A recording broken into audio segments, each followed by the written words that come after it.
Bueno, primero un poco presentarme yo. Bueno, soy Ramón Roldán, soy de Madrid, de España en concreto. Tengo más de 20 años de experiencia en el mundo de la ingeniería geotécnica y bueno, aquí os pongo un poco mis actividades, mi actividad profesional en que ha consistido. Pues bueno, principalmente en la realización de estudios geotécnicos,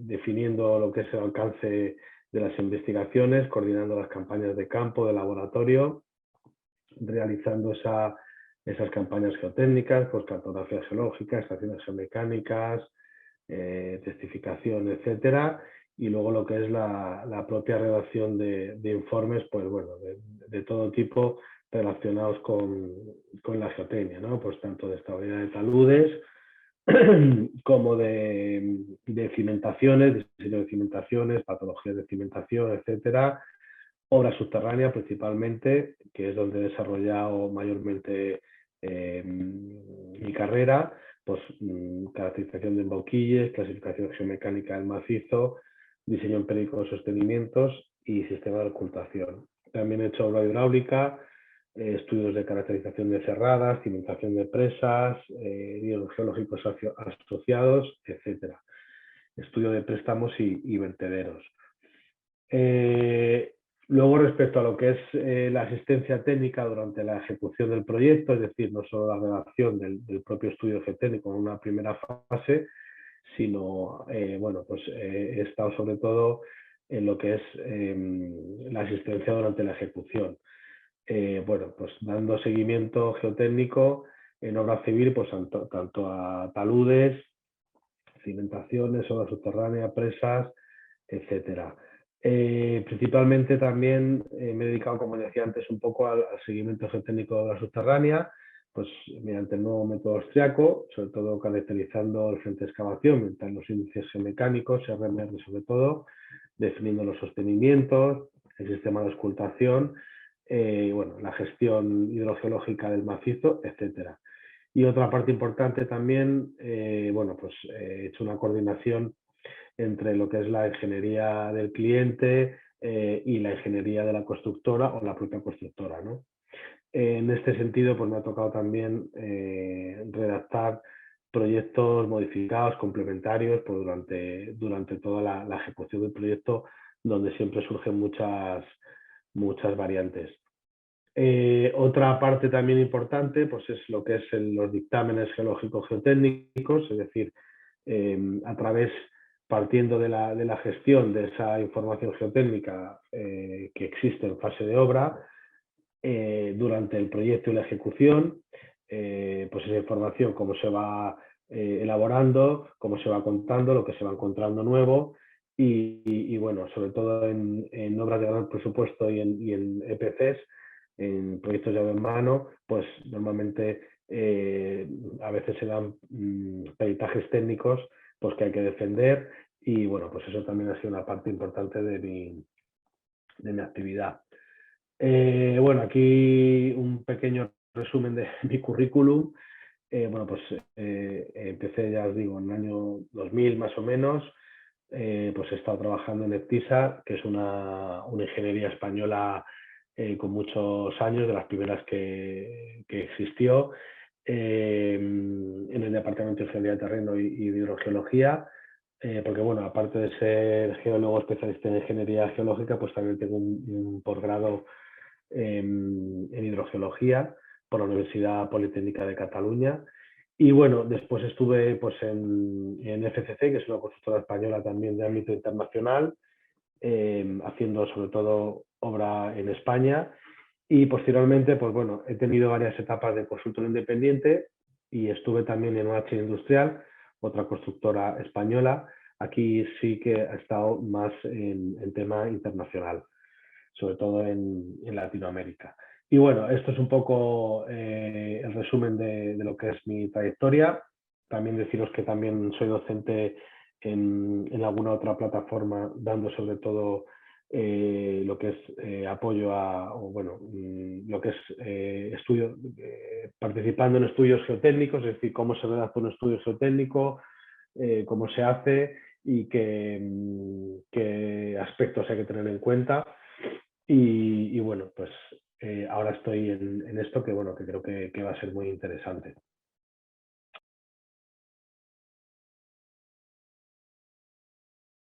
Entonces, bueno, a los que no conozcáis un poco la geotecnia o los que ya las conozcáis y queráis un poco profundizar más, pues bueno, yo creo que estas dos diapositivas que os voy a mostrar ahora resumen un poco la importancia que tiene y bueno, pues que a veces en el mundo de la ingeniería se infravalora bastante y luego pues resulta que hay una gran pérdida de tanto económica como incluso a veces de vidas humanas y tal, pues por no hacer mucho caso a su suelo, ¿no? Entonces, bueno, pues aquí tenéis, ¿no? Las condiciones imprevistas del suelo a menudo tienen un impacto significativo en el éxito del proyecto. Implican aumentos de coste no considerados que obligan a realizar modificaciones que no estaban contempladas. Es decir, la baja inversión en la investigación del terreno se correlaciona estrechamente con el exceso de costes del proyecto en ejecución, incrementando hasta en un 100% el precio de la oferta inicial. Por ejemplo, aquí os pongo un ejemplo últimamente del aspecto de las renovables, proyectos renovables, plantas fotovoltaicas, sobre todo, que es un tema que estoy tratando bastante, pues aquí hay que tener muy claro si los perfiles que sujetan los trackers, los seguidores solares, son unos perfiles metálicos que se hincan en el terreno, pero se hincan en el terreno si el terreno se deja hincar. Si no se deja hincar, pues hay que hacer un previl, un pretaladro y colocar el perfil. Entonces, si no se hace un buen estudio geotécnico, pues a la hora de hacer tu oferta, si tú dices que todo el terreno se puede hincar, pues bueno, es un precio que te ahorras y si luego cuando llegas a construir resulta que en vez de haber un suelo, hay una roca y tienes que hacer un pretaladro bueno, pues porque no puedes hincar el perfil, pues imaginaros, ¿no? Estamos hablando de miles de perfiles y eso pues supone un incremento de coste exagerado, ¿no? Por eso hay que tener muy en cuenta siempre el estudio geotécnico, ¿no? Entonces, deciros que, como pone ahí, ¿no? La gran mayoría de los desperfectos y ruinas de las estructuras de la ingeniería civil, pues está relacionada con el terreno, pudiendo afirmarse, sin lugar a duda, que los defectos del proyecto y o construcción, sobre todo de las cimentaciones y las inestabilidades del terreno, son las causas más principales de los accidentes más graves, ¿no? Entonces, bueno, aquí veis un gráfico, ya tiene bastantes años, pero es bastante didáctico, sobre cómo, bueno, pues si os fijáis aquí, esto sería cómo se incrementa el precio en función del precio inicial de la oferta, y aquí tenéis cómo el tanto por ciento que se gasta en investigar el terreno en función del precio de la oferta total, ¿no? Es decir, aquí fijaros que con gastarnos un 5% de lo que es el precio de la oferta total en investigar el terreno, que quizá en proyectos muy grandes puede parecer muchísimo, pero estaríamos una franja por aquí, ¿no? Fijaros, si nos gastamos muy poquito en investigar el terreno, fijaos como todos estos proyectos, estos son proyectos de carreteras de Inglaterra, pues fijaros como al final pues nos gastamos muy poco y al final pues casi se incrementa un 100% el precio pues de la oferta que te habías dicho inicialmente, ¿no? Por no haber tenido en cuenta pues el estudio geotécnico o no haberlo hecho bien, ¿no? Esto sería un poco el aspecto económico de lo que es la geotecnia. El aspecto técnico, bueno, pues también resaltar que, bueno, pues los accidentes o daños materiales más graves en los proyectos se deben principalmente a dos factores. Es decir, lo primero es que, bueno, es verdad que cuando se interpreta un terreno, pues no hay seguridad absoluta frente a la ocurrencia de fallos en ningún caso, pero se alcanza una seguridad razonablemente adecuada con un estudio geotécnico apropiado. Es decir, si tienes un estudio, lo que no puede ser lo que he comentado un poco antes, ¿no? Es decir, que tú hagas un estudio geotécnico y digas que aquí se puede hacer una cimentación directa o puedes apoyar directamente en el terreno y que cuando empieces a excavar pues te des cuenta de que ese terreno sea muy malo y al final pues cambies esa cimentación, en vez de hacerla superficial, pues la tengas que hacer profunda, ¿no? Entonces eso equivale a una serie de cambios, serie de modificaciones que no están contempladas y que eso pues no puede ocurrir, ¿no? Entonces, otra cosa es que tú la cimentación profunda la hagas y que en vez de hacer un pilote de 5 metros, pues la tienes que hacer a lo mejor de 7, de 8. Bueno, pues son incertidumbres bueno, que se tienen en cuenta y que pueden ocurrir, pero tienen que estar tabuladas. Y por otro lado, pues bueno, también que existen tantos casos como zonas y entonces todos los casos siempre hay que abordarlos de forma individualizada, huyendo de simplificaciones y fórmulas generales. Entonces, deben ser estudiadas por técnicos expertos en la especialidad que se trate en cada caso y que posean una formación geológica, geotécnica conveniente. Es decir, no vale decir que como allí resulta que tenemos unas arenas que eran muy parecidas a las que tenemos aquí, pues el terreno vaya a ser igual, ¿no? Entonces, siempre hay que mirarlo todo desde un punto de vista muy individual, porque la geología de la naturaleza pues es muy caprichosa y ya sabéis que no es lo mismo un sitio que se parezca mucho a otro, ¿no? O sea, hay que integrar siempre todas las variables. Aquí tenéis otro gráfico un poco, pues bueno, en cuanto a la información geotécnica, pues las 4 situaciones, digamos que la primera y la segunda, pues es donde la información se obtiene antes del diseño o durante el diseño. Entonces, si tú obtienes toda esa información y tienes un estudio geotécnico adecuado, pues seguramente que no haya muchos cambios ni en el diseño, con lo cual no va a haber muchos cambios en el coste.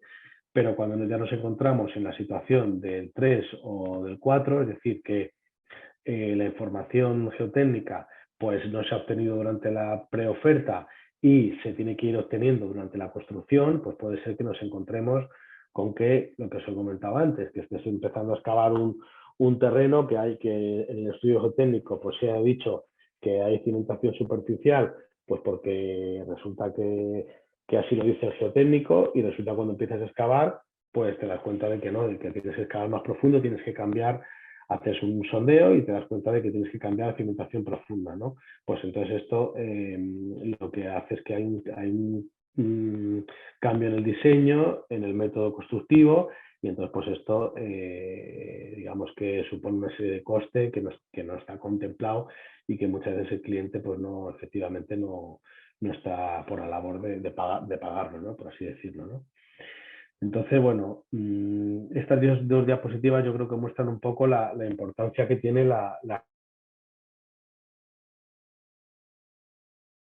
no te enfrentas a ellos y no has tenido alguna problemática, pues no te das cuenta, ¿no? Bien.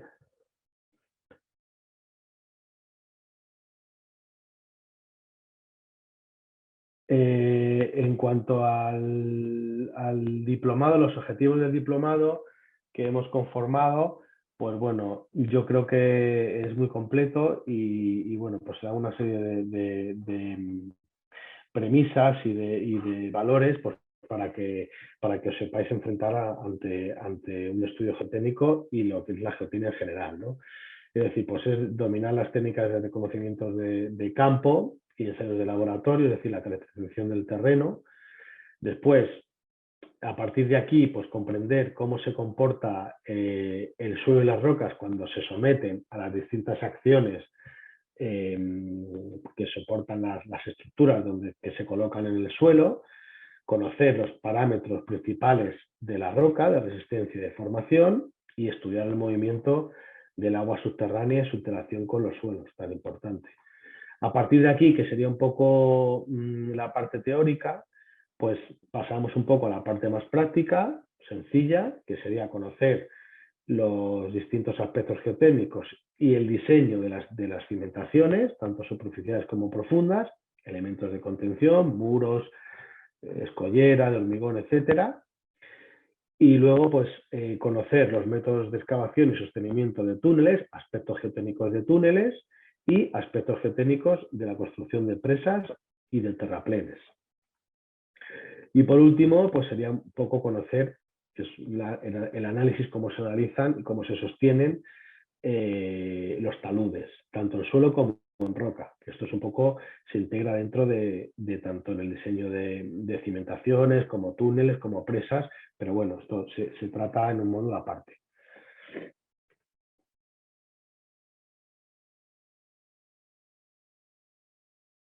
Bien, respecto a los distintos módulos de los que va a costar el diplomado, pues tenemos un primer módulo de introducción a la ingeniería geotécnica, un poco pues qué significa, la historia que ha tenido, los grandes fracasos que han habido en ella, reconocimiento del campo y ensayos de laboratorio.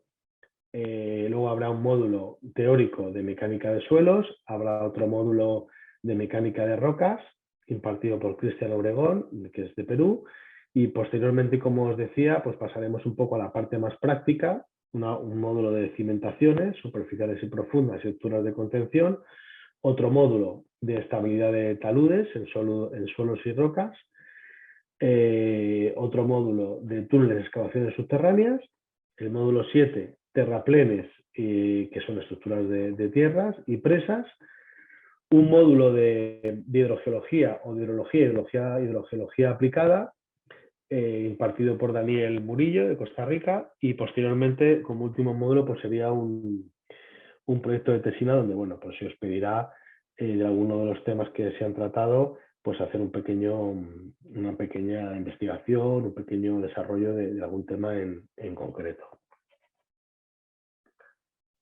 Bueno, entonces os voy a presentar un poco, analizar un poquito cada módulo, os voy a presentar un poco lo que vamos a dar en cada módulo para que lo tengáis más claro. Entonces, bueno, en el primer módulo, introducción a la ingeniería geológica, reconocimiento de campo y ensayos de laboratorio.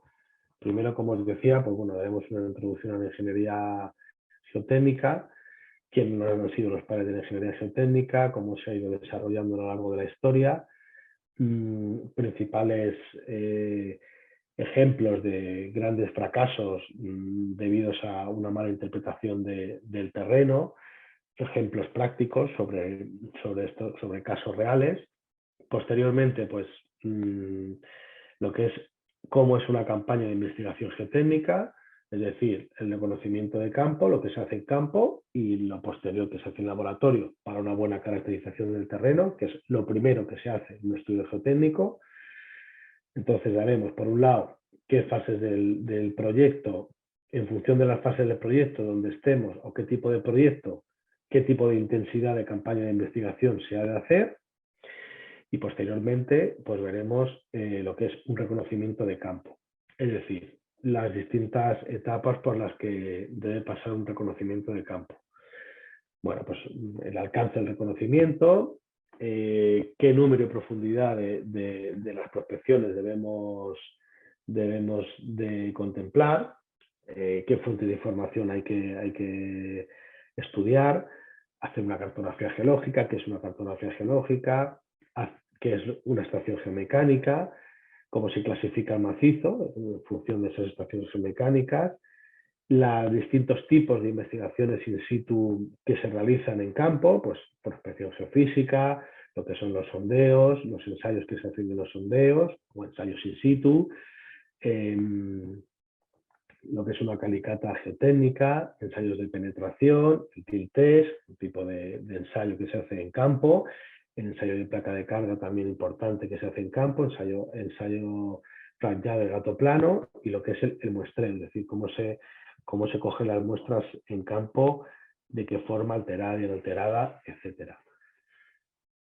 Posteriormente, pues veremos lo que es los ensayos de laboratorio, que bueno, pues como sabéis, están los ensayos en roca, que son distintos a los ensayos en suelos, y posteriormente, pues los ensayos en agua, que más que nada es análisis de agua químicos, y por último, un poco cómo interpretar la agresividad del suelo y de las aguas frente al hormigón, frente al acero, que es un dato también muy importante en los proyectos.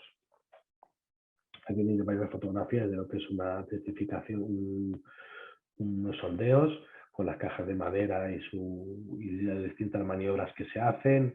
Explicaremos cómo se testifican esos sondeos también Bueno, aquí tenéis una cuchara de casa grande para sacar los límites de Attenberg, límite plástico, límite líquido. Aquí tenéis una foto de una rotura a compresión simple, donde se ve por donde parte el testigo rocoso que se ha sacado del sondeo para hallar pues, su resistencia y su deformación. Todo esto pues veremos cómo se trata.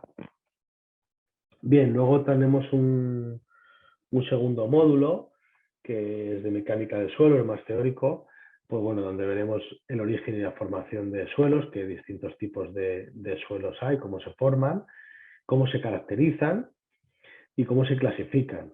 Distintos tipos de suelo en función de sus distintos parámetros que puedan tener y sus características físicas, es decir, pues, su granulometría, su plasticidad, cómo está ese suelo. Y trataremos más en detalle un poco los suelos arcillosos, que son normalmente los que suelen presentar más problemas en el ámbito geotécnico por su alta plasticidad, por su expansividad y por su baja resistencia principalmente.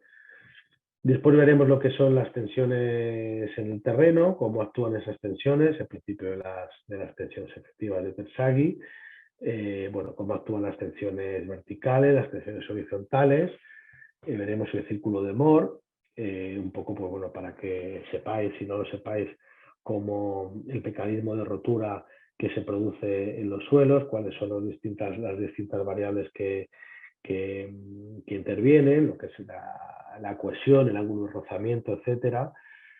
Bueno, esto es un poco parte teórica, ¿no? Lo que os decía, resistencia de formación en suelo, los criterios de rotura, distintos criterios que hay, pues el modelo de Moore-Coulomb, la cohesión, un rozamiento, resistencia al corte, con y sin drenaje, cómo se determina esa resistencia, etcétera, etcétera. Es decir, cómo se comporta el suelo frente a las distintas solicitaciones a las que puede estar sometido. También veremos el proceso de consolidación de suelos, muy importante, es decir, cómo esos suelos sufren esa consolidación, esos procesos. El ensayo odométrico, que es un ensayo muy importante pues para saber cómo se comporta el terreno, para saber qué asiento, cómo se calcula también los asientos cuando se somete una cimentación, los tiempos que se tarda también que tarda el terreno en consolidarse, asientos primarios, secundarios, etcétera. Y luego daremos otra pequeña parte sobre los principales suelos problemáticos que existen y cómo se suelen tratar. Primero, cómo se identifican, qué ensayos hay que hacer para identificarlos, y luego pues cómo se tratan. Pues suelos expansivos, suelos colapsables, suelos dispersivos, suelos liquefactables. Aquí tenéis pues, varios ejemplos de un suelo expansivo en unas arcillas de descalcificación muy plásticas, donde una carretera aquí pues ves que se ha roto. Aquí tenéis también un poco pues, lo que se suele hacer en determinados casos cuando hay una arcilla expansiva, porque se hacen pozos de cimentación, pasando la capa activa. La capa activa es una capa que tienen las arcillas, donde los cambios de humedad pues, es donde se producen los cambios volumétricos y donde puede haber más problemas.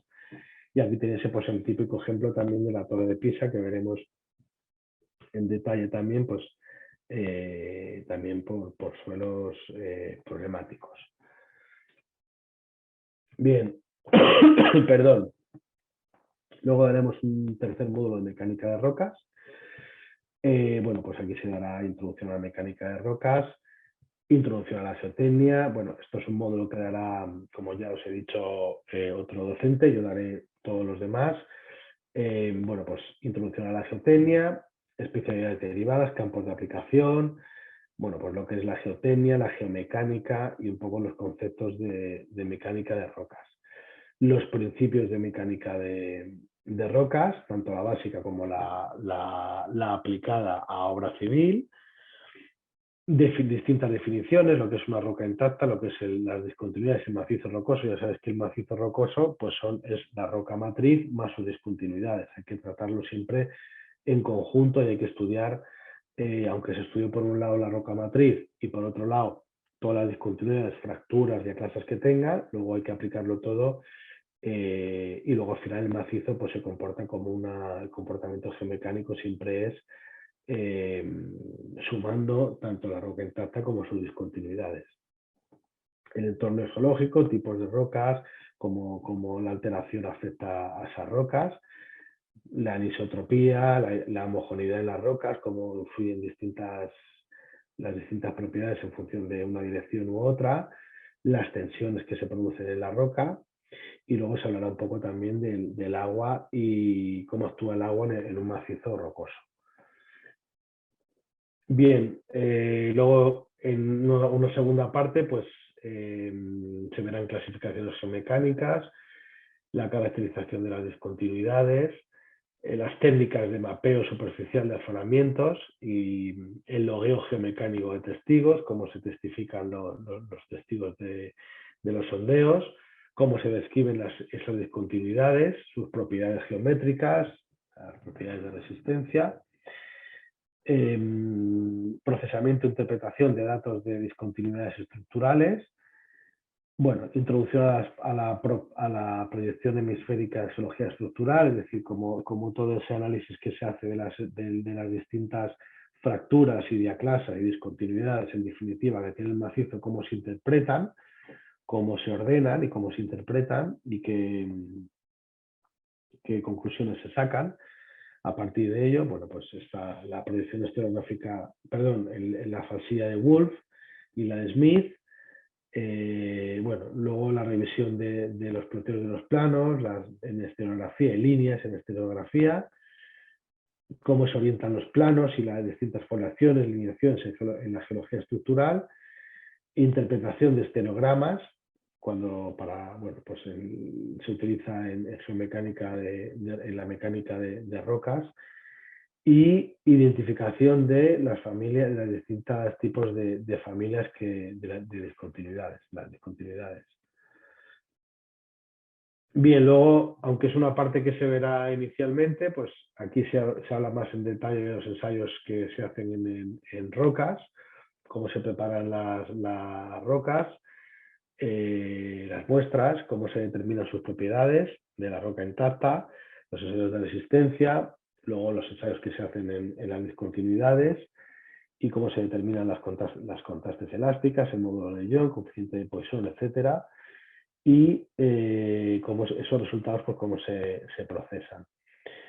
También habrá una parte de análisis de estabilidad de excavaciones superficiales subterráneas en minería, aplicado un poco a minería, pues bueno, pues probabilidad de fallas de taludes, el cálculo de factor de seguridad, esfuerzo y deformación en excavaciones subterráneas en roca y definición del campo de esfuerzos in situ y generación. Bien, después de pasar estos primeros módulos más teóricos, pues pasamos a los módulos más aplicados. Entonces tenemos el módulo de cimentaciones, donde se verán las cimentaciones superficiales y profundas y las estructuras de contención. Primero veremos qué es el concepto de cimentación, qué criterios se establecen para elegir un tipo de cimentación u otra, o superficial o profunda. Para las cimentaciones superficiales, primero se verá qué reconocimiento geotécnico, qué tipo de prospección de ensayos hay que hacer, cómo se define esa cimentación superficial, las distintas tipologías de cimentaciones, zapatas individuales, zapatas corridas, losas, etcétera, cómo se distribuyen las tensiones bajo el terreno de una cimentación directa, los estados límite últimos que se aplican en el cálculo de cimentaciones, que es lo que hay que comprobar para que una cimentación sea estable desde el punto de vista del cálculo geotécnico, y a partir de aquí pues se verá cómo se calcula la presión de hundimiento, la presión admisible, tanto en suelos granulares como en suelos cohesivos y como en rocas. Y posteriormente también cómo se calculan los asientos que se producen pues en suelos granulares, que son las arenas y las gravas, y en suelos cohesivos pues son los limos, arcillas, etc. Y las distintas condiciones constructivas en las que se producen cuando hay una cimentación directa. Esto es una foto de una autovía en España, donde se ven aquí unas pilas. Estas son pilas muy altas, de 60 a 90 metros, pues es un viaducto donde aquí hay cimentaciones directas, cimentaciones profundas. Bien, respecto a las cimentaciones profundas, un poco parecido, es decir, pues se verá qué tipo de prospección hay que hacer o qué tipo de reconocimiento geotécnico es más adecuado, definir lo que es una cimentación profunda, qué tipologías distintas de pilote hay, qué procedimientos de ejecución de pilotes, que son varios, lo mismo, qué comprobaciones hay que hacer para que el cálculo geotécnico sea idóneo, y calcular lo mismo, la carga de hundimiento, pues tanto en pilotes empotrados en roca, como en pilotes en suelos, como pilotes hincaos. Lo que es el concepto de rozamiento negativo, en el que se mete en el cálculo geotécnico, lo que es el empuje horizontal también, el concepto de tope estructural del pilote, cómo se calculan los asientos también en los pilotes, y después veremos un poco pues, cómo actúan los micropilotes, que son pilotes de menor diámetro, y los anclajes también a veces se utilizan como elementos de cimentación. Por otro lado, veremos también un poco la cimentación por cajones, sobre todo en el ámbito marítimo. Y por último, pues qué condiciones constructivas se dan cuando se tienen que realizar cimentaciones profundas. Bien, luego veremos cimentaciones en condiciones geológicas complejas, pues es decir, cuando ya tenemos detectado que hay un suelo problemático, como os decía antes, suelos paxivos, suelos colapsables, suelos cársticos, pues cómo se diseñan ese tipo de cimentación o qué soluciones se suelen dar cuando nos encontramos a un tipo de terreno complejo como el que ahí aparece, ¿no? Y posteriormente veremos las estructuras de contención, un poco parecido, qué reconocimiento hay que hacer, qué distintos tipos de estructuras de contención existen, pues tanto las estructuras rígidas como las flexibles. Las rígidas pues son lo que son los muros de gravedad, muros estructurales. Las estructuras flexibles por las pantallas, todas las activaciones, tablas tacas, etcétera. Veremos la teoría de Rankine de los empujes, el empuje activo, el empuje pasivo y el reposo que se produce en los muros de contención. Qué empuje es debido al terreno, cuál es debido al agua, si hay sobrecargas, cómo se calcula ese empuje, y lo mismo, qué comprobaciones hay que hacer en las estructuras de contención para que el cálculo geotécnico pues, sea idóneo y se pueda hacer un buen diseño de la estructura.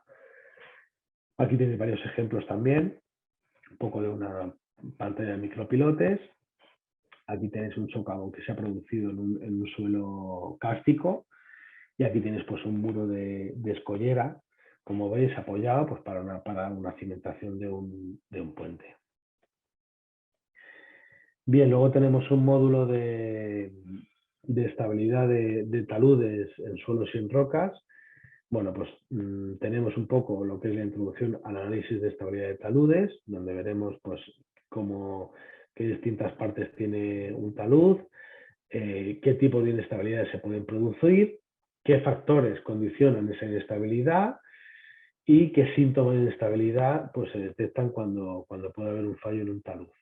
Posteriormente se pasará a analizar cómo se analiza esa estabilidad, pues qué tipos en función del tipo de fallo que exista, ¿no?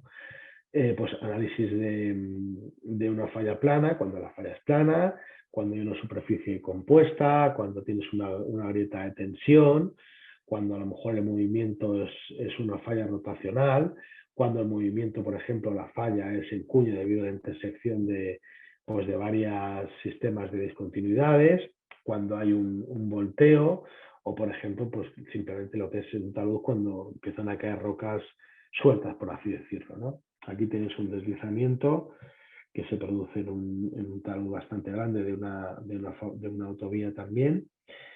Y bueno, este es un tema que es muy importante en geotecnia y uno de los grandes temas que se deben conocer y se deben tratar con profundidad, porque implica, como ya os he dicho antes, los taludes están presentes tanto en cimentaciones como en presas, como en túneles cuando hablamos de la parte superficial, etcétera, etcétera. Bien, los métodos de análisis de estabilidad de taludes, pues bueno, influencia del agua y los empujes sísmicos, el análisis de la estabilidad de factores de seguridad, el método sueco, bueno, los trabajos de Thalel-Felenius, que son unos ábacos que se utilizaban antes, el método de BISUP, es decir, distintos procedimientos y métodos que se utilizan en GeoPeña para analizar la estabilidad de un talud.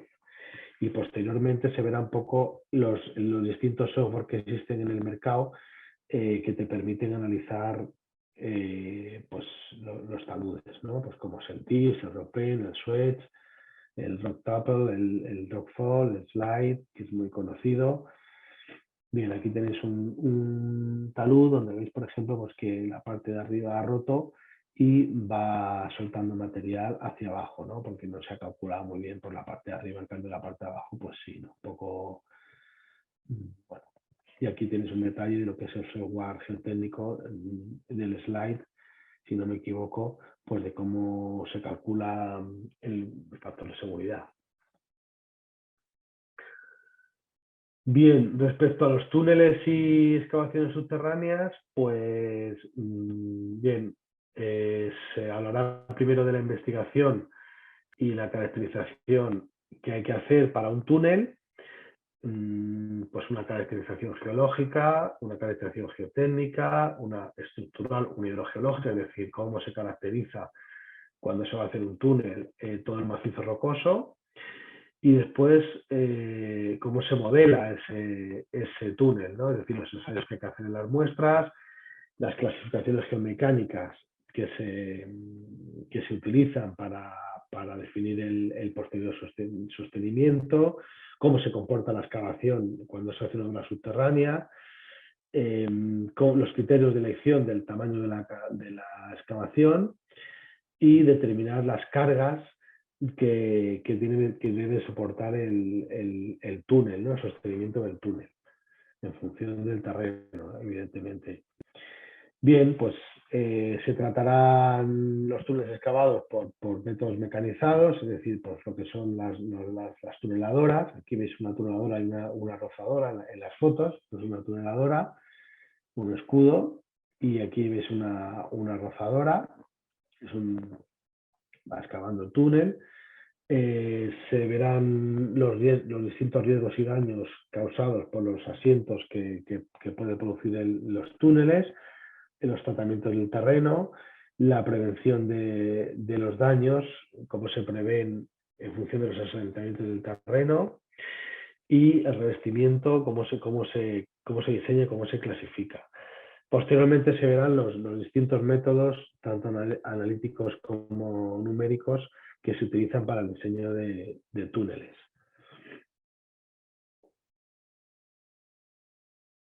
Bien, igualmente, pues con el tema de la modelización, pues se verá lo que es los distintos programas software que existen, como el RockData, el DIF, el RS2, etcétera. Y luego se verá una última parte de métodos de impermeabilización en túneles, pues cómo actúa el agua subterránea, cómo se realizan las distintas inyecciones para que no entre el agua en el túnel, los distintos métodos de impermeabilización mediante las membranas geosintéticas y cómo se analiza si efectivamente esa impermeabilización ha sido eficaz o no, ¿no? Aquí, por ejemplo, pues veis una sección de un túnel, esto sería la superficie de sostenimiento con las cerchas, esta es la primera capa de geotextil, de drenaje, esto es una membrana de plástico y esto al final sería lo que es el revestimiento, pues 20, 30, 40 centímetros de hormigón en masa normalmente o armado, depende del tipo de túnel. Bien, bueno, seguiríamos un poco con los distintos casos especiales que se dan en la construcción de túneles, aunque siempre todos los túneles son especiales. Bueno, pues túneles que tienen anisotropía, es decir, que son muy distintos, atraviesan terrenos muy distintos, túneles que tienen problemas de squeezing, problemas de swelling, son dos fenómenos que son de plastificación del terreno, con los túneles que tienen problemas de esfuerzos residuales, esfuerzos tectónicos, etcétera.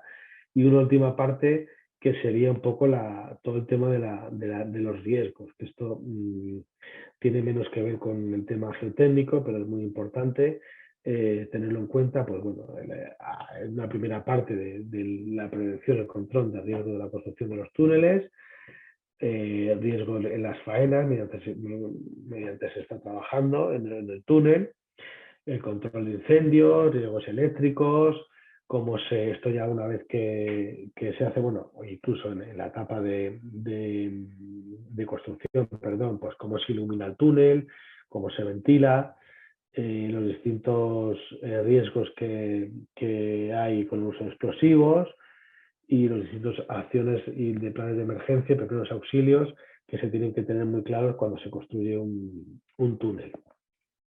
Y por último, cómo se mantiene y cómo se conserva. Aquí veis, por ejemplo, una sección ya finalizada de un túnel y aquí veis, por ejemplo, un deslizamiento, un hundimiento de un túnel, un hastial de un túnel, pues como ya estando prácticamente ya terminado, de repente pues suceden estas cosas, ¿no?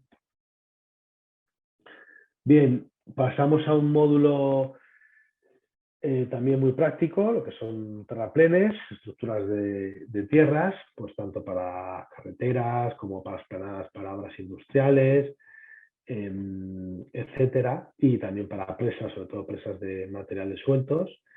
Y bueno, veremos lo que es un terraplén, qué distintos tipos existen, qué diseño se hace, es decir, cómo se zonifica todo ese terraplén, todo ese relleno, qué tipo de materiales se utilizan, qué ensayos hay que hacer para caracterizar el material para poder utilizarlo en un terraplén, y posteriormente pasaremos a lo que es la ejecución del terraplén, es decir, qué hay que hacer para ejecutar un buen terraplén, las distintas fases de ejecución, pues el extendido, la humectación, cómo se compacta el terreno para hacer un buen terraplén, qué control hay que hacer durante la ejecución, qué tipo de ensayos, pues el ensayo de huella, el proctor, etcétera, etcétera.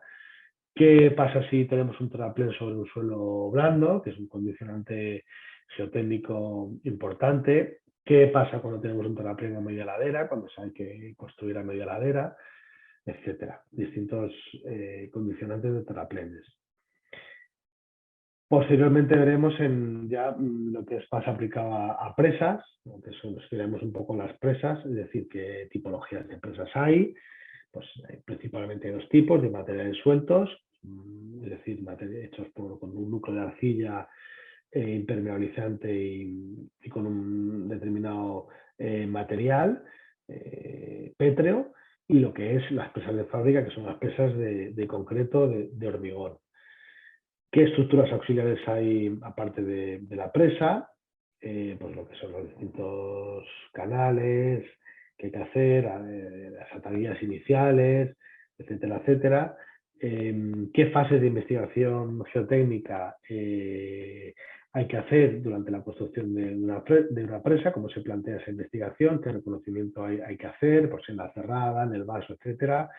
Los distintos estudios de sismicidad que hay que hacer también, pues cuando el vaso está totalmente lleno, pues esas pequeñas vibraciones que se pueden producir, qué criterios geológicos, geotécnicos hay para seleccionar una presa, es decir, cómo se caracteriza la cerrada de la presa, cómo se caracteriza su permeabilidad, la estanqueidad del embalse, cuando el embalse está lleno, cómo se caracteriza esa estanqueidad, o qué es lo que hay que elegir, qué terrenos hay que elegir para que esa estanqueidad se asegure, la estabilidad de las laderas del embalse, que va un poco en relación a la estabilidad de taludes, al módulo que mencionaba antes de estabilidad de taludes, cómo se hace un estudio de prospección de materiales, es decir, de dónde se van a sacar los materiales pues para hacer una presa de materiales sueltos, o los áridos que se van a utilizar para fabricar el concreto. Y posteriormente, pues más en concreto, se analizará la cimentación de presas. es decir, las distintas solicitaciones que hay en una presa, cómo se trata el terreno debajo de la presa, qué posibles mecanismos de rotura se pueden producir. Y bueno, aquí veis la foto de abajo, la presa en construcción, aquí estaría la cerrada. Esto es una central hidroeléctrica, aquí estaría la hora de toma, donde después de embalsar el agua, pues el agua se mete por aquí, por el túnel de abducción, para finalmente terminar en una turbina. Y esto es la misma presa ya construida, pues aquí veis el embalse, aquí veis la ladera del embalse, aquí pues, tuvimos un deslizamiento, un camino muy complicado, etcétera, etcétera. Bien, y pasaremos a un módulo de hidrología e hidrología aplicada. Bueno, veremos el concepto de cuenca hidrográfica, cuenca hidrogeológica, cómo se determina y se analiza el flujo subterráneo, qué conceptos hay que dominar para hacer un análisis hidrológico y cómo se analiza la información hidrometeorológica, métodos de estimación de caudales con elementos hídricos superficiales, cómo se estiman esos caudales, los métodos geofísicos para estudiar el agua subterránea, bueno, pues lo que son los pozos, los piezoómetros, las distintas redes de monitoreo. Luego se verá una parte de hidrogeología química y también pues, los distintos elementos que hay que tener en cuenta para hacer un modelado hidrogeológico local. Y posteriormente pues un poco también de hidrogeología ambiental. Eso sería un poco los distintos módulos, los 8 primeros módulos, 8 primeros, bueno, y 8 últimos de lo que sería el diplomado.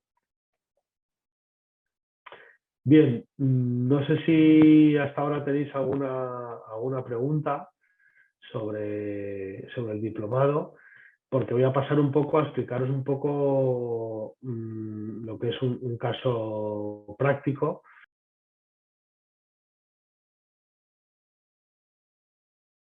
sobre la central hidroeléctrica de Chapaldelta en Guatemala, de la que fui partícipe, para poneros un poco en contexto de lo que puede ser una mala interpretación geotécnica o una descuidada interpretación geotécnica. En fin, no sé si tenéis alguna duda o alguna pregunta que queráis hacer sobre los distintos contenidos del diplomado.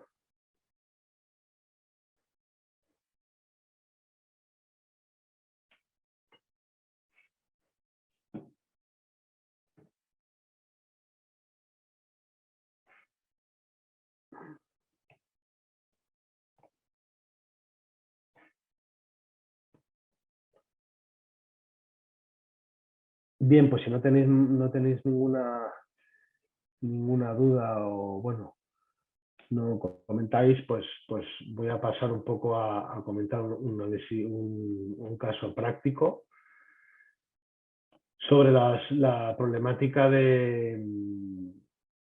ver, relaves mineros. Bueno, yo en Claudio Crasto pregunta si se tratará en algún módulo la estabilidad de relaves mineros. Bueno, se tratará lo que es la estabilidad de taludes y la estabilidad de terraplenes. En concreto, me imagino bueno, sí que en el módulo de estabilidad de taludes, pues sí que se verá efectivamente temas de minerías y más de los relaves. Entiendo que sí.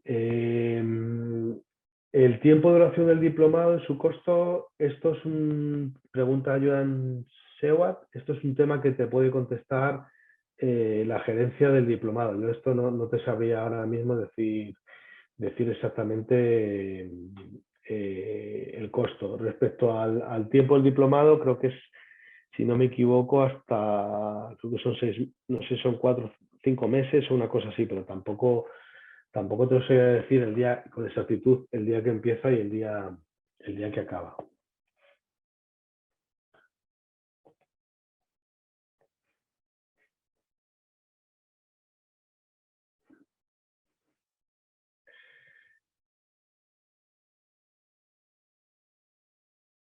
Mm, Tipos de instalaciones, habrá un tema.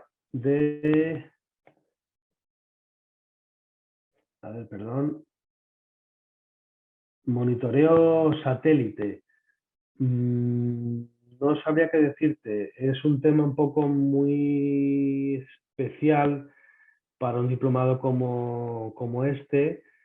Habrá un tema de un poco, se hablará un poco de la instrumentación geotécnica, pero más a un grado más básico, es decir, lo que son los distintos instrumentos que se utilizan para ver el comportamiento del terreno, pues tanto en obra subterránea como en presas como en terraplenes.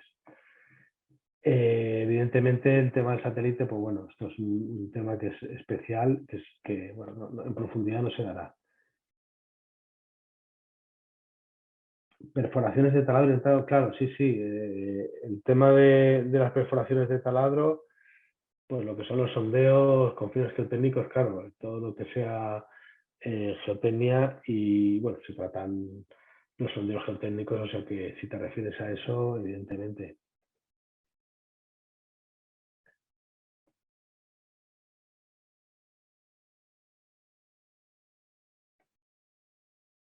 Bien, pues si no tenéis más mensajes, si queréis os explico un poco la problemática que tuvimos en la obra de Chatbal Delta y posteriormente tendremos otro tiempo para si queréis hacer alguna pregunta más. Bien, bueno, pues os muestro un poco un ejemplo de una hidroeléctrica donde participé en Guatemala, norte de Guatemala, el departamento de Quiché, frontera con México. ¿Qué problemas geológicos geotécnicos tuvimos que no se habían manifestado o se habían detectado, mejor dicho, en el proyecto de factibilidad? Y durante la fase de preparación de la licitación eh, tampoco se detectaron, en la oferta tampoco se vieron y posteriormente durante el desarrollo de la obra, cuando se empezó a construir, pues se vio que efectivamente lo que se había estudiado, la geotecnia que había inicialmente prevista, pues era un poco distinta.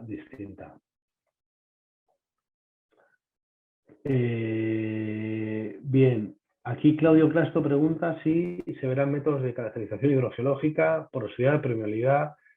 Efectivamente, efectivamente.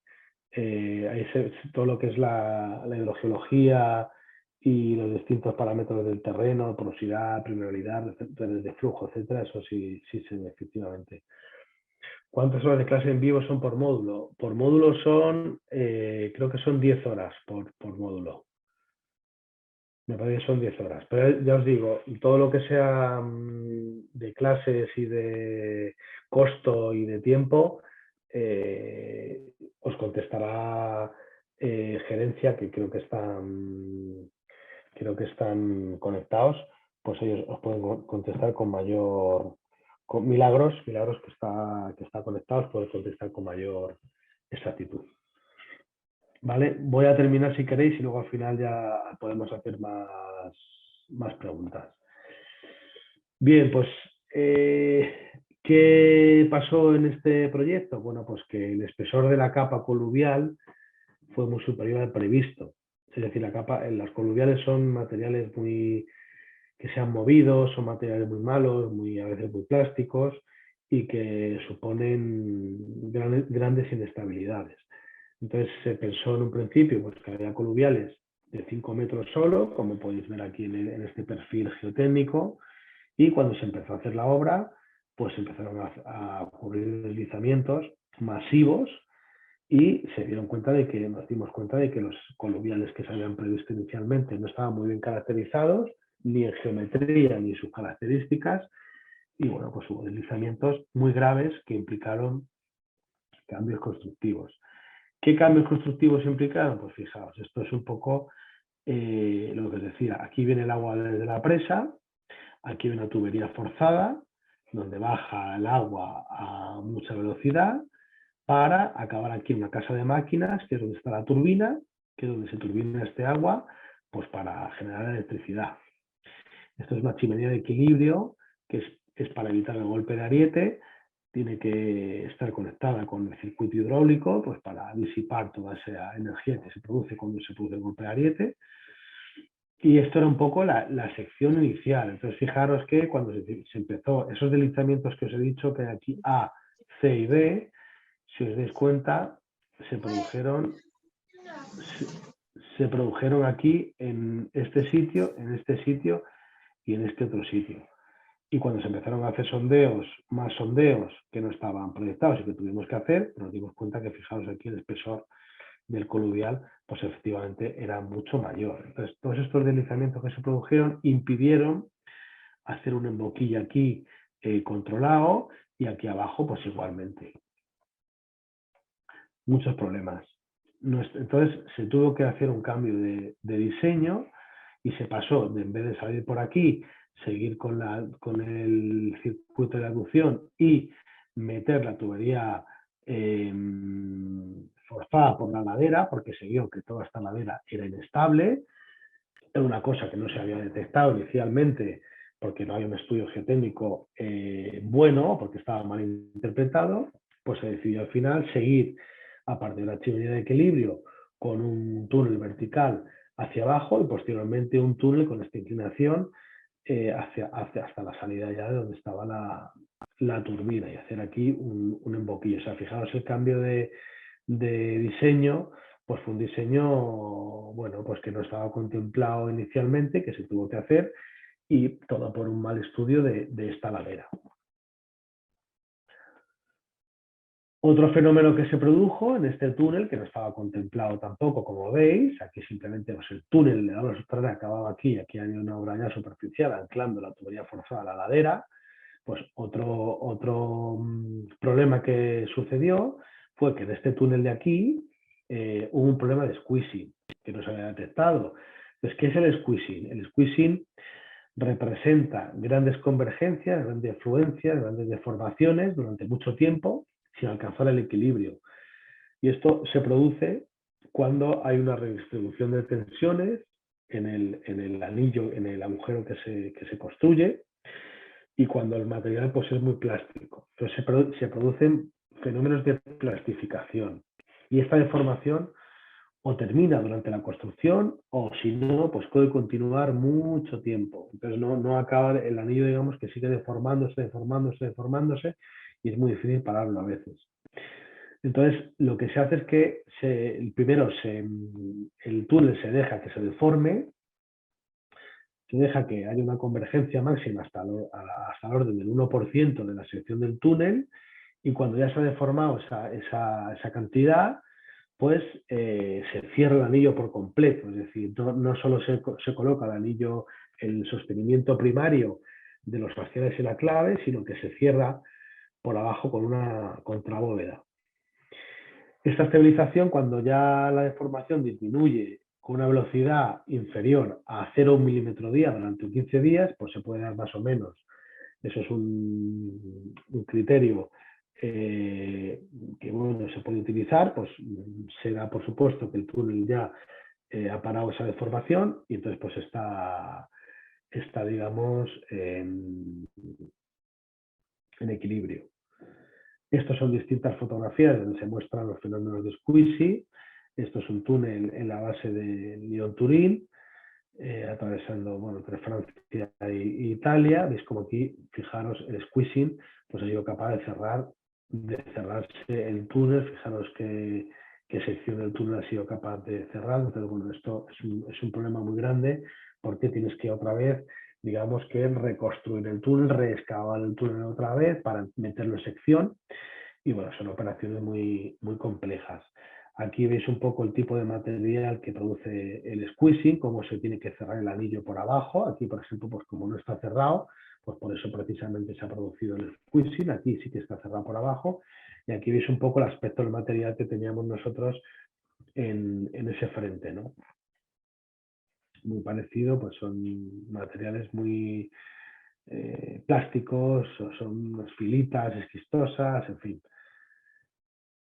Bueno, lo que os decía, ¿no? El material tenía un carácter ampelítico, las pizarras estas, ¿no? Entonces, ¿qué significa este carácter ampelítico? Es que tiene un contenido en grafito entre un 8 y un 12%. Los grafitos son materia orgánica y ya sabéis que la materia orgánica, bueno, pues por la génesis de este tipo de roca, por el protolito de esta roca, pues tenía materia orgánica y esto hace que sea muy plástico y que sea muy deformable. Entonces, esto no se había detectado, no se había hecho una lámina delgada, posteriormente sí se hizo, y se vio que efectivamente estas pequeñas cositas negras, pues es lo que es el grafito y es lo que produce que ese material plastifique. Como no se había hecho, nadie había detectado, no se había hecho una buena petrografía de las muestras, ni se había analizado en profundidad qué tipo de litología exacta era, pues claro, no se pudo detectar y esto pues produjo convergencias. Convergencias es, fijaros, es una curva de deformación, esto es el tiempo y esto es lo que se va deformando, lo que se va deformando, lo que se va cerrando el túnel entre un hastial y otro. Fijaros, aquí se hace un pequeño sostenimiento con un recalce con unas cerchas y esto se va deformando, se va deformando, se va deformando hasta que hay que colocar una contrabóveda, que es cuando se cierra el anillo, porque si no la deformación iría más arriba hasta producir incluso un colapso del túnel y cuando ya se cierra el anillo y se produce la contrabóveda, pues ya digamos que esto tiende como veis ya, la deformación pues ya se para, ¿no? Totalmente, empieza a avanzar el tiempo, 200 días, 250 días, y en 50 días pues prácticamente no se mueve nada, 2-3 milímetros, con lo cual ya se puede dar esa sección por cerrada, ¿no? Pero fijaros la deformación tan grande que llevas al inicio y cómo pues hay que pararla, ¿no? Y aquí veis un poco pues, un sostenimiento pesado mediante micropilotes, muy costoso, avances muy lentos, con mucho riesgo y bueno, pues son las condiciones muy, muy complicadas. Bien, otra cosa que ocurrió en esta ladera que os digo, pues os fijáis, aquí se hizo una cartografía geológica posterior, aquí es donde estaba inicialmente la chimenea de equilibrio. La chimenea de equilibrio, os pongo un poquito, es esto de aquí, ¿vale? Es un túnel vertical. Pues estaba proyectada inicialmente aquí, pero como esta ladera, como os fijáis, pues aquí ha habido un palio de deslizamiento antiguo que no estaba cartografiado. Esto fue un deslizamiento que se produjo cuando se empezó a excavar, como os digo antes, se empezó a excavar por aquí, se produjo un deslizamiento, entonces se vio, se hicieron sondeos, se hizo de nuevo un estudio geotécnico, se vio que efectivamente pues esta ladera era una ladera inestable. Pero bueno, como el diseño ya estaba por aquí, había que haberlo hecho aquí, pues al final se tuvo que proyectar se tuvo que mover esta chimenea de equilibrio a este lado de acá y el condicionante de la ladera, que era inestable y no nos podíamos meter mucho hacia adentro porque todo esto era muy inestable, podíamos provocar un mega deslizamiento como este, había que hacerla muy pegadita a la carretera y otro condicionante era que no podíamos poner la chimenea en la propia carretera, porque la carretera era una carretera que conectaba varias comunidades, es la única de la zona y entonces pues era muy complicado cortar esa carretera porque todas las aldeas y que había por alrededor pues se nos echaban encima o se echaban encima del cliente pues porque hubiéramos estado ocupando esa carretera mucho tiempo y era muy difícil hacer un bypass y para darle servicio, ¿no? Entonces al final se decidió hacer aquí, se hizo con esta sección para no ocupar la ladera, una sección muy complicada. ¿Y qué ocurrió también? Pues que lo mismo, al empezar a hacer la chimenea, los primeros metros, pues se detectó que había una falla compleja también, que iba en esta dirección, y esta falla pues también, si lo veis aquí la tenéis, hizo que se tuviese que cambiar la sección. Cuando llegábamos a esta cota, pues tuvimos que reducir esa sección, es decir, se hizo una sección de este tipo, aquí lo veis un poco en 3D, es decir, se inició un poquito grande, luego al final se cambió a la sección inicial. Y bueno, pues fue una excavación muy compleja, muy complicada, se medían también las convergencias, pues la gente tenía que bajar con cestas, había que bajar también con cesta, bueno, lo que es la retroexcavadora, llevarse el escombro también pues con contenedor, con grúas, etcétera. Es decir, son operaciones muy, muy complicadas. Aquí veis un poco el sostenimiento que llevaba esa galería con sus bulones. Aquí veis un poco la caracterización geomecánica que se va haciendo del frente de excavación para definir qué tipo de sostenimiento, es decir, qué tipo de sostenimiento se pone, cuánto espesor de un proyectado, cuántos bulones, qué avance se tiene que hacer, si se hace 1 metro, si se hace 2 metros, en función del terreno. Y bueno, aparte de ello, pues, por ejemplo, el emboquille, es decir, para meter esa galería, para hacer esa galería, pues todo lo que es el talud que os decía, pues fijaos, ¿no? Se tuvo que hacer un análisis muy exhaustivo de lo que es justo donde se colocaba. Sostenimiento, pues fueron sostenimientos con anclajes activos, mucho hormigón proyectado, incluso haciendo pues en los propios paños de sostenimiento, pues también se venía el terreno. Aquí veis un poco el seguimiento geotécnico que se suele hacer cuando hay un talud de estas características, es decir, pues se tiene que ver dónde se coloca el bulón, qué tensión se le ha dado al bulón, qué terreno se ha excavado, cuando se ha ejecutado ese bulón, etcétera, etcétera. Aquí, pues fijaos, hubo que hacer un muro de contención también abajo, pues para poder hacer el terraplén de acceso a ese talud, porque el talud no se llegaba con una grúa tampoco, porque no había sitio. Es decir, son todo condicionantes constructivos que muchas veces pues, son muy difíciles de realizar e implican unos costes y unos tiempos pues, que inicialmente no están contemplados. Y bueno, pues todo esto evidentemente al final se intenta reclamar mediante un arbitraje, un contencioso con el cliente, y depende de cómo sea el contrato, depende de lo que se haya negociado con el cliente, pues muchas veces o lo paga la constructora o lo tiene que pagar el cliente, ¿no? Por eso os decía que en este tipo de cosas pues hay que tener mucha visión, hay que tener mucho sentido común y sobre todo antes de empezar un proyecto pues hay que tener muy claro el tema geotécnico, ¿no? Porque bueno, pues una mala decisión, una mala caracterización te puede llevar a tener que cambiar un diseño y implicando unos costes enormes. Aquí veis un poco la sección al final como quedó. Y fijaos aquí donde está, bueno, cuando se cambia de sección a la parte de abajo.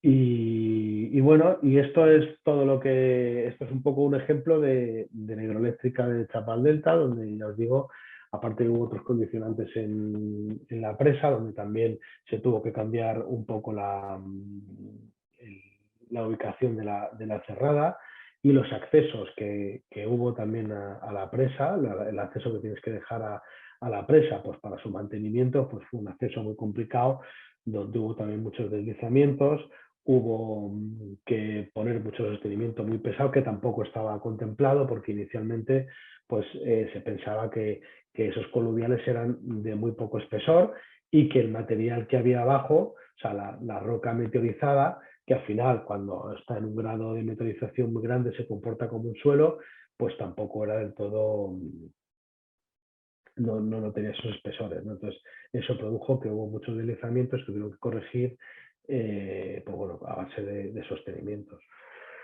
muy pesados, como os digo. Entonces, bueno, esto es un pequeño ejemplo de cómo un mal estudio o un estudio inadecuado o un estudio insuficiente hace que hagas una oferta o un diseño atrevido o creas que es razonable y cuando te pones a construir pues te das cuenta de que lo que inicialmente se ha contemplado pues el terreno no se comporta así y lleva a unos cambios en los diseños, pues ya os digo que pueden superar hasta un 100% el precio inicial de la oferta que se había realizado, tanto en coste como en tiempo, porque hacer todo esto, pues evidentemente, ya sabes que los proyectos pues tienen unas fechas de finalización pues, y unas penalizaciones cuando hay unos retrasos, pues todo esto implica que esas penalizaciones al final las tengas que el cliente las tenga que ejecutar porque efectivamente no se llega a plazo cuando hay que hacer un cambio en el método constructivo pues de estas características, ¿no?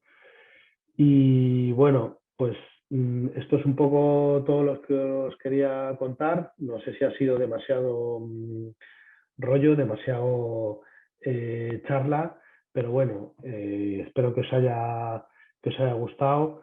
Ya os digo, creo que el diplomado es bastante completo, se van a tratar los temas más prácticos. Yo quiero enfocarlo desde un punto de vista muy práctico, con ejemplos reales de lo que realmente ocurre. Y bueno, y también evidentemente pues hay una primera parte teórica muy importante donde se dan las nociones básicas y lo básico que hay que conocer pues para hacer un buen estudio geotécnico y hacer un buen diseño pues de los distintos elementos que existen en, tanto en obra civil como edificación.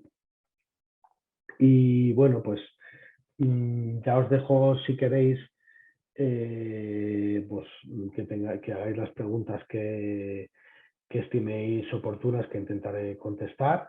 Y bueno, también cedo la palabra a Milagros, pues si ella quiere también comentar algo, pues, pues encantado.